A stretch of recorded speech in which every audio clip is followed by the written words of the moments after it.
வணக்கம் ladies and gentleman. இன்னைக்கு நம்ம பார்க்க போகிறது 3 விஷயத்தை பற்றி. நேற்று வரைக்குமே நியூஸ் சேனலில் எதை பற்றி பேசிட்டு இருந்தாங்கன்னா மார்க் ட்ரில் பற்றி தான் பேசிட்டு இருந்தாங்க. கிட்டத்தட்ட 244 டிஸ்ட்ரிக்டில் இந்த மார்க் ட்ரில் நடக்க போகுது அப்படிங்கிறது தான் நியூஸு. ஈவன் மதன் கௌரி கூட இந்த விஷயத்தை பற்றி பேசியிருக்காரு. ஆனால் அன்னைக்கு கதையே வேற. ஏன்னா எல்லாரும் மார்க் ட்ரில் அனௌன்ஸ் பண்ணதுக்கப்புறம் என்ன நடக்கும்னு எதிர்பார்த்தாங்கன்னா May 7 அட்டாக் நடக்க போகுது, அதனால சம்பவம் உறுதி அப்படிங்கிறதான் எல்லாரும் எதிர்பார்த்துட்டு இருக்காங்க. ஆனால் என்னைக்கு தான் தெரியாது, இந்த மார்க் ட்ரில்லாம் நடந்து முடிஞ்சதுக்கு அப்புறம் தான் அட்டாக் நடக்க ஸ்டார்ட் பண்ணுவாங்க அப்படின்னு சொல்லி எல்லாரும் எதிர்பார்த்தாங்க. அப்படிங்கிறது தான் இந்த பகல்காம் அட்டாக் பற்றி ஃபாலோ பண்ணவங்க எதிர்பார்த்த ஒரு விஷயம். ஏன் எல்லாரோட எதிர்பார்ப்பாகவே இருந்தது. ஆனால் May 7 மார்க் ட்ரில் அனௌன்ஸ் பண்ணிட்டு May 7 அதிகாலையிலேயே அட்டாக்கை ஆரம்பிச்சிட்டாங்க. இந்தியா பாகிஸ்தான் அடிச்சிருச்சு அப்படின்னு சொன்னால் அது வந்து சரியான வேலை இருக்காது. இந்தியா பாகிஸ்தானில் இருக்கிற டெரர் குரூப்ஸ் மட்டுமே டார்கெட் பண்ணி அடிச்சிருக்காங்க. இந்த ஆப்ரேஷன் பேர் ஆப்ரேஷன் சிந்தூர் அப்படின்னு சொல்லி வச்சுருக்காங்க. ஸோ ஃபஸ்ட்டு இந்த ஆப்ரேஷன் சிந்தூர் பற்றி பார்ப்போம். அது மட்டும் இல்லாமல் இந்த அட்டாக்கு பாகிஸ்தான் என்ன ரெஸ்பாண்ட் பண்ணியிருக்கு அப்படிங்கிறது இந்த வீடியோவில் பார்க்கணும். இந்த அட்டாக் May 7 அதிகாலையில் நடந்திருக்கு. இது 2வது. அடுத்து போன வாரம் பாகிஸ்தானோட டிஃபென்ஸ் மினிஸ்டர் ஸ்கை நியூஸோட ஆங்கர் கிட்ட சிக்கி உளறி கொட்டினார்ல, அதே மாதிரி தான் இந்தியா கிட்ட இருந்து இந்த அட்டாக் வந்ததுமே பாகிஸ்தானோட இன்ஃபர்மேஷன் மினிஸ்டர் இதே ஸ்கை நியூஸ் ஆங்கர் கிட்ட தான் மாட்டி பேசியிருந்திருக்காரு. இந்த ஆங்கரும் நல்லா வச்சு தெரிஞ்சிருக்காங்க.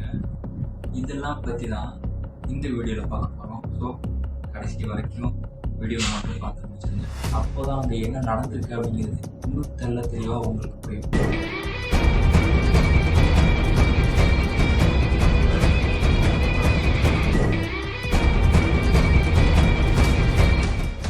ஆப்ரேஷன் சிந்தூர். இந்த மிஷனுக்கு இந்த மாதிரி பேர் வச்சாங்க அப்படின்னா, சிந்தூர்னா ஹிந்தியில் குங்குமம் போட்டான் இல்லை குங்குமம்னு சொல்லுவாங்க. அதான் எக்ஸாக்டாக அதாங்க. பகல்காம் அட்டாக்கில் பல இந்திய பெண்கள் அவங்களோட கணவர்களை இறந்தாங்கல்ல, அதை ரெப்ரசன்ட் பண்ணி தான் சிந்தூர்னு இந்த ஆப்ரேஷனுக்கு பேர் வச்சுருக்காங்க. இன்றைக்கி காலையில் எழுந்திரிச்சு ட்விட்டர் ஓப்பன் பண்ணி பார்த்தப்பவே சில பேருக்கு இல்லை பல பேருக்கு நல்லாவே தெரிஞ்சிருக்கும். இந்த ஆப்ரேஷன் பற்றி இந்தியாவில் இருக்கிற நிறையா பொலிட்டீஷியன்ஸ் இந்த ஆப்ரேஷனுக்கு சப்போர்ட் பண்ணியிருக்காங்க. அப்படி சொல்ல போனால் MK. Stalin Tamil Nadu CM, Tamil Nadu stand with Indian army against terrorism operation Sindoor அப்படின்னு போட்டிருக்காரு. அப்புறம் ராகுல் Gandhi proud of armed force ஜெய் அப்படின்னு போட்டிருக்காரு. இந்தியன் பொலிட்டிக்கல் லீடர்ஸ் பல வேறுபாடுகள் இருந்தாலும், கருத்து வேறுபாடுகள் இருந்தாலும், இந்த விஷயத்துல எல்லாரும் ஆப்ரேஷன் சிந்தூரை அக்செப்ட் பண்ணி சப்போர்ட் பண்றாங்க. ஆக்சுவலி இந்த ஆப்ரேஷன் எப்போ நடந்திருக்கு அப்படின்னா May 7 நைட் 1 மணிக்கு ஆரம்பிச்சிருக்கு. அக்யூரேட்டாக சொல்ல போனோம் அப்படின்னா 1:05 ஆரம்பிச்சு 25 நிமிஷம் தொடர்ந்து அட்டாக் நடந்திருக்கு. அப்புறம் இந்த மிஷனையே it's not against Pakistan, it's against terror and terror group அப்படின்னு சொல்கிறோம். அப்படின்னா இந்தியன் கவர்மெண்ட் என்ன சொல்லுதுன்னா, நாங்கள் பாகிஸ்தானோட எந்த மிலிட்ரி பேஸையும் அட்டாக் பண்ணலை, மிலிட்ரி ஃபெசிலிட்டிஸ் எதுவுமே நாங்கள் டார்கெட் பண்ணலை, சிவிலியன்ஸை டார்கெட் பண்ணல, ஒன்லி டெரர் குரூப்ஸை மட்டும்தான் டார்கெட் பண்ணியிருக்கோம் அப்படிங்கிறத சொல்லிட்டு இருக்காங்க. கிட்டத்தட்ட 9 இடத்துல இந்த அட்டாக் நடந்திருக்கு. பாகிஸ்தான் உள்ளேயும் சரி, அப்புறம் பாகிஸ்தான் ஆக்குபைடு ஜம்மு காஷ்மீர்லேயும் நடந்திருக்கு. ஸோ இதை நம்ம செக்யூரிட்டி டிஃபென்ஸ் இந்த அட்டாக் பண்ணியிருக்காங்க அப்படின்னு சொல்லப்படுது. இன்னொரு முக்கியமான விஷயம் என்னன்னா, 3 படைகளும் ஒன்றா சேர்ந்து ஒன்றா இயங்கி இந்த ஆப்ரேஷனை சக்ஸஸ்ஃபுல்லாக முடிச்சிருக்காங்க. இந்தியாவோட ஆர்மி, நேவி, ஏர்ஃபோர்ஸ் 3 படைகளும் ஒன்றா சேர்ந்து தான் இந்த ஆப்ரேஷனை எக்ஸிக்யூட் பண்ணியிருக்காங்க. நான் சொன்ன இந்த 9 இடம், 4 இடம் பாகிஸ்தானுக்குள்ள இருக்கு, 5 இடம் பாகிஸ்தான் ஆக்குபைடு காஷ்மீர்ல இருக்கு. இந்த 9 இடங்களும் எப்படிப்பட்ட இடங்களா இருக்கு அப்படின்னா, ஒன்று லக்ஷரி தைபாவோட கேம்பா இருக்கு, அப்புறம் ஜெய்ஷ்-இ முகமதோட கேம்பா இருக்கு, இல்ல ஜெய்ஷ்-இ முகமதோட ஹெட் குவார்டர்ஸா இருக்கு. ஸோ இந்த மாதிரி டெரர் குரூப்ஸ் ட்ரைனிங் எடுக்கிற இடத்துலையும் சரி, ஹெட் குவார்டர்ஸ்லையும் சரி தேடி கண்டுபிடிச்சி அடிச்சிருக்காங்க. இந்தியாவை அட்டாக் பண்ற டெரர் குரூப்ஸை மட்டும்தான் தேடி அடிச்சிருக்காங்க. முக்கியமா இந்த லக்ஷரி தைபா அண்ட் ஜெய்ஷ்-இ முகமது. இதுல இருந்து என்ன சொல்ல வராங்க அப்படின்னா, இந்தியாவோட இன்டென்ட் இஸ் கிளியர். அவங்களுக்கு டெரரிஸ்ட் ஆர்கனைசேஷன் மட்டும் அடிக்கணும், அவ்வளவுதான். அதுவும் இந்தியா மேல அட்டாக் பண்ணுற ஆர்கனைசேஷன்ஸ் மட்டும்தான் அடிக்கணும், அவ்வளோதான். அதை தாண்டி பாகிஸ்தானோட ஐஎஸ்ஐயோ இல்லை மிலிட்ரி ஃபெசிலிட்டிஸ்லையோ அட்டாக் பண்ணுறது இவங்க நோக்கம் இல்லை. கரெக்டாக டெரர் குரூப்ஸ் மட்டும் அட்டாக் பண்ணுறதுக்காகவே ஹை ப்ரிசிஷன் கொண்ட துல்லியமாக அடிக்கிற மிலிட்ரி வெப்பன்ஸ்லாம் யூஸ் பண்ணதான் சொல்கிறாங்க. முக்கியமாக 3 வெப்பன்ஸை பற்றி பேசுகிறாங்க. ஒன்று ஸ்டாக், இன்னொன்று குரூப் மிசைல், இதுக்கு ஸ்டார்ம் ஷேடோஸ் இன்னொரு பேரும். கிட்டத்தட்ட 250 கிலோமீட்டர் தூரத்தில் இருக்கிற ஒரு டார்கெட்டை கிளியர் பண்ணி அட்டாக் பண்ணுவோம். ரெண்டாவது ஹேமருங்கிறாங்க. இது ஒரு ஸ்மார்ட் பாமா. இந்த ஹேமரை எதுக்கு யூஸ் பண்ணுறாங்க அப்படின்னு சொல்கிறாங்கன்னா, ஒருவேளை பங்கர்ஸ் இருந்தாலும் சரி, அதாவது எப்படின்னா தரைக்கடியில் ஏதாவது இன்ஃப்ராஸ்ட்ரக்சர் கட்டி வச்சிருந்தாலும் சரி, இல்லை பல மாடி கட்டிடங்களாக இருந்தாலும் சரி, இந்த மாதிரி கடினமான இன்ஃப்ராஸ்ட்ரக்சர் கொண்ட பில்டிங்ஸை ஹேமரை வச்சு அடிக்க முடியுமா. இது கிட்டத்தட்ட 50-70 கிலோமீட்டர் தூரத்தில் இருக்கிற டார்கெட்ஸை அடிக்கும்னு சொல்கிறாங்க. 3வது வெப்பன் என்னன்னா லாய்டரிங் முனிஷன்ஸ். கரெக்டாக ப்ரொனவுன்ஸ் பண்ணனா என்னன்னு தெரியல, நான் கீழே போடுறேன். இது எப்படின்னா ஒரு ட்ரோன் மாதிரியான வெப்பன். இதை ரிமோட்டால கண்ட்ரோல் பண்ண முடியுமா. இதை வச்சு ஒரு டார்கெட்டை லாக் பண்ணோம்னா இந்த ட்ரோன் போய் அந்த டார்கெட்டை கிராஷ் பண்ணி வெடிக்கிற மாதிரி இந்த மாதிரி ஃபங்க்ஷன் இருக்காம இந்த வெப்பனில். இந்த மாதிரி ஹை ப்ரிசிஷன் இருக்கிற வெப்பன்ஸ் எல்லாம் வச்சு தான் இந்த அட்டாக் நடத்திருக்காங்க. இந்த லொக்கேஷன்ஸோட இன்ஃபர்மேஷன்லாம் எப்படி கிடைச்சிருக்கு அப்படின்னா, இன்டெலிஜென்ஸ் மூலமாக ஆல்ரெடி சேகரிக்கப்பட்டு எங்கெல்லாம் டெரர் குரூப்ஸ்லாம் ட்ரைனிங் பண்ணிட்டு இருக்காங்க அப்படிங்கிறதெல்லாம் பார்த்து, இல்லை அவங்களோட ஹெட் குவார்ட்டர்ஸாக பார்த்து அடிச்சிருக்காங்க. ஈவன் ஒரு கேம்போட அட்ரஸ் அஜ்மல் கசாம், உங்களுக்கு ஞாபகம் இருக்கா, ராஜா டாக்டர் அவன் கொடுத்த ஒரு இன்ஃபர்மேஷன் தான் ஒரு கேம்போட அட்ரஸ் தான் தெரிஞ்சது. இந்த ஆப்ரேஷன் அப்படிங்கிறது ரொம்பவே ஒரு முக்கியமான விஷயமாக பார்க்கப்படுது. ஏன்னா ரொம்ப நாளாக ஹை விசிபிலிட்டியில் இருந்த டெரரிஸ்ட் குரூப்ஸை இந்தியன் ஆர்மி போட்டு பொழந்திருக்காங்க. கிட்டத்தட்ட பல டிகேட்ஸா கேம்ப்ஸ்லாம் இயங்கிட்டு வந்துட்டு இருக்கு. அதை இந்த வாட்டி இந்திய ராணுவம் தகர்த்திருக்குன்னே சொல்லணும். இந்த அட்டாக்கை நான் எஸ்கலேட்டிங் முறையில் தான் செஞ்சதா சொல்லப்படுது. ஏன்னா நான் ஏற்கனவே சொன்ன மாதிரி ப்ரிசைஸாக டார்கெட் பண்ணி டெரர் குரூப்ஸை மட்டும்தான் அட்டாக் பண்ணியிருக்காங்க.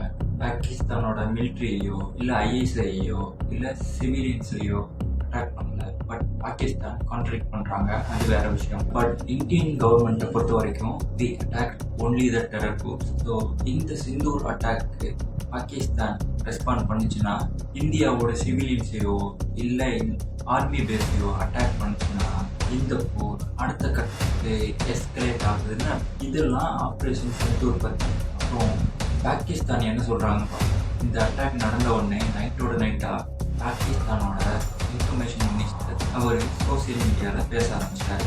அவர் என்ன சொல்கிறாருன்னா, பாகிஸ்தானில் இங்கே டெரரிஸ்டே கிடையாதுப்பா, நீங்கள் அட்டாக் பண்ணதெல்லாம் சிவிலியன்ஸ் தான் அப்படின்னு பேச ஆரம்பிச்சிட்டாரு.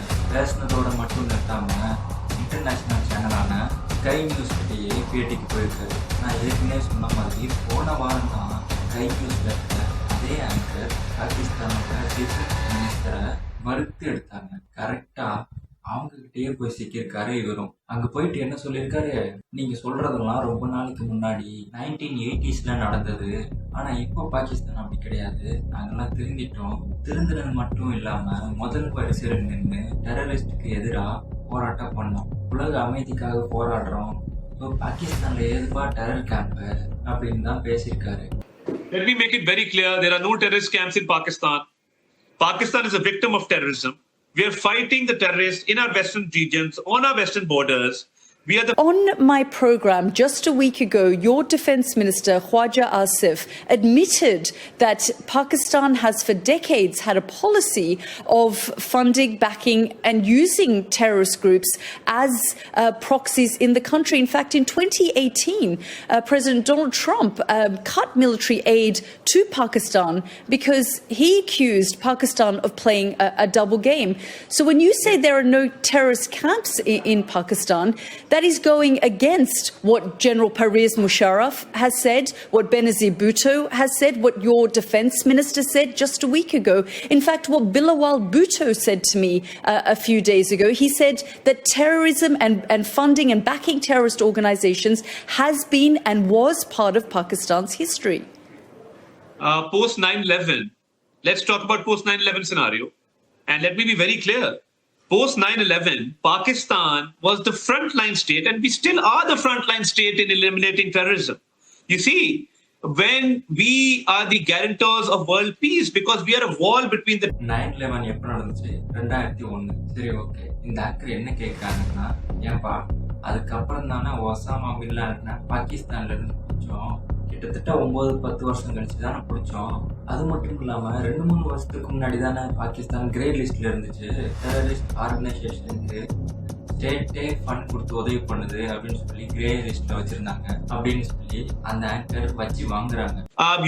I would like to invite you to Pakistan to come and see the circumstances. I have been to Pakistan, sir, and we know that Osama bin Laden was also discovered in. இந்த actor இப்படி சொன்ன உடனே தலைவர் என்ன சொல்றாருன்னா, Osama bin லாடனுக்கும் பாகிஸ்தானுக்கும் எந்த சம்மந்தமும் இல்லை, மிலிட்ரிக்கெலாம் எந்த சம்மந்தமும் இல்லை அப்படின்னு சொல்றாரு. அதுக்கு உடனே அந்த ஆக்டர் சொல்றாங்க, ஏன்பா நீ இந்த மிலிட்ரி கேம்புக்கு பக்கத்தில் தானே ஒசாமா பின் லாடனை பிடிச்சோம், அதுவும் பாகிஸ்தானோட முக்கியமான இடத்துல இருந்து தான் ஒசாமா பின் லாடனையே பிடிச்சிருக்கோம், என்னப்பா எப்படி பேசுறேன்னு சொல்லி அந்த ஆக்டர் சிரிச்சு கலாய்ச்சிடுறாங்க. Well, the reason, like I said, that India has pointed the finger of blame because of your country's history and links with different terrorist organizations, which, as I said, in the last Trump administration, they cut military aid. Your country was on a grey list for a number of years, including just a few years ago. Osama bin Laden was discovered near a military base in Pakistan in quite an affluent area. US Navy SEAL Special Forces conducted that operation without telling Pakistan, who were their allies at the time, working with them in the war in Afghanistan, because they couldn't trust the Pakistani defense and intelligence and military establishment.